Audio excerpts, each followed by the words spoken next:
இரட்சகராகிய இயேசு கிறிஸ்துவின் நாமத்தினாலே உங்களுக்கு என்னோட அன்பின் வாழ்த்துக்கள். இன்றைய நாள் தியானத்துக்காக தேர்ந்து கொள்ளப்பட்ட வேத வசனம் என்னாகமத்தின் புஸ்தகம் 6வது அதிகாரம் 24வது வசனம். கர்த்தர் உன்னை ஆசீர்வதித்து உன்னை காக்க கடவர். கர்த்தர் உன்னை ஆசீர்வதித்து உன்னை காக்க கடவர் என்று ஆரோனும் அவனுடைய புத்திரர்களும் தேவ ஜனங்களை ஆசீர்வதிக்கும்படி தேவனாகிய கர்த்தர் சொன்னார். தேவன் ஒருவரே ஆசீர்வாதத்தின் ஊற்று, ஆசீர்வாத காரணர். தம் ஜனங்களை ஆசீர்வதிப்பது தேவனாகிய கர்த்தருக்கு பிரியம். நம்முடைய சிருஷ்டிகராக நம்மை உண்டாக்கினவராக தேவன் இருக்கிறதுனால நம்மை அவர் ஆசீர்வதிக்கிற தேவனாக இருக்கிறார்.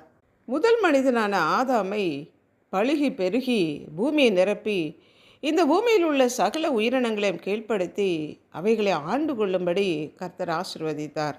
ஆசீர்வாதம் என்பது இந்த முழு உலகத்தையும் மனுக்குலத்தையும் படைத்த தேவனோடு நமக்குள்ள உறவு.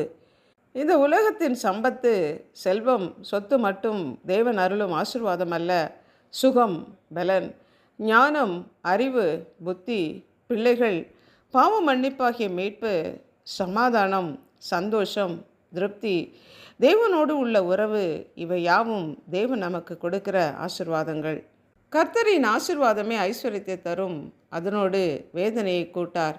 வேதனை இல்லாத ஆசீர்வாதத்தினாலே நம்மை ஆசீர்வதிக்கிறவர் தேவனாகிய கர்த்தர். உம்முடைய ஆசீர்வாதத்தினாலே உம்முடைய அடியானின் வீடு என்றென்றைக்கும் ஆசீர்வதிக்கப்பட்டிருப்பதாக என்று தாவீது ராஜா சொல்லுகிறான். ஆசீர்வாதம் தேவனிடத்திலிருந்து மாத்திரமே வரும். நம்மை உண்டாக்கின தேவன் நம்மிடத்திலிருந்து எதையும் எதிர்பார்க்காதபடி நம்மை ஆசீர்வதிக்கிற தேவனாக இருக்கிறார்.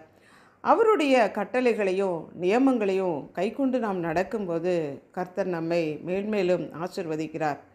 ஆபிரகாம் தேவனுடைய வார்த்தைக்கு கீழ்ப்படிந்து நடந்ததுனால, நான் உன்னை ஆசீர்வதித்து உன்னை பெரிய ஜாதியாக்கி உன் பேரை பெருமைப்படுத்துவேன், நீ ஆசீர்வாதமாக இருப்பாய், உன்னை ஆசீர்வதிக்கிறவர்களை ஆசீர்வதிப்பேன், உன்னை சபிக்கிறவர்களை சபிப்பேன், பூமியில் உள்ள வம்சங்கள் எல்லாம் உனக்குள் ஆசீர்வதிக்கப்படும் என்று ஆபிரகாமை கர்த்தர் ஆசீர்வதித்தார். ஆதாமுடைய ஆசீர்வாதமும் ஆபிரகாமுக்கு அருளி செய்த ஆசீர்வாதங்களையும் தம்முடைய பிள்ளைகளுக்கு அருளி செய்கிற தேவனாக இருக்கிறார். அன்புள்ள ஆண்டவரே, எங்களை படைத்தவரே, ஆசீர்வதிக்கிற கர்த்தர் நீரே ஆசீர்வாதத்தின் ஊற்று, ஆசீர்வாத காரணர். அது மாத்திரமல்ல, எங்களையும் மற்றவர்களுக்கு ஆசீர்வாத வாய்க்காலாக மாற்றுகிற தேவன் நீங்கள். ஆதாமை ஆசீர்வதித்து உம்முடைய வார்த்தைகளுக்கு அவன் செவி கொடாமல் போனபோது மறுபடியுமாக ஆண்டவராகிய இயேசு கிறிஸ்துவின் மூலமாக அந்த இழந்த ஆசீர்வாதத்தையும் நாங்கள் பெற்றுக்கொள்ளத்தக்கதான வழிவாசல்களை திறந்த தேவன் நீங்கள். ஆபிரகாமுக்கு அருளி செய்த வாக்குத்தத்தங்களை எல்லாவற்றையும் ஆண்டவராகிய இயேசு கிறிஸ்துவின் மூலமாக, இயேசு கிறிஸ்துவின் இரத்தத்தின் மூலமாக, புது உடன்படிக்கையின் மூலமாக அந்த வாக்குத்தத்தங்களை எல்லாம் நாங்கள் சுதந்திரித்து கொள்ளத்தக்கதான கிருபை எங்களுக்கு கொடுத்திருக்கிற தயவிற்காக நன்றி செலுத்துகிறோம். இந்த ஆசீர்வாதத்தை நாங்கள் ஒவ்வொருவரும் பெற்று அனுபவிக்கத்தக்கதான கிருபை தாங்க.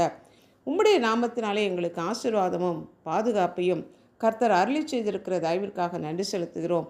இயேசு கிறிஸ்துவின் நாமத்தினால் ஜெபிக்கிறோம் பிதாவே, ஆமென்.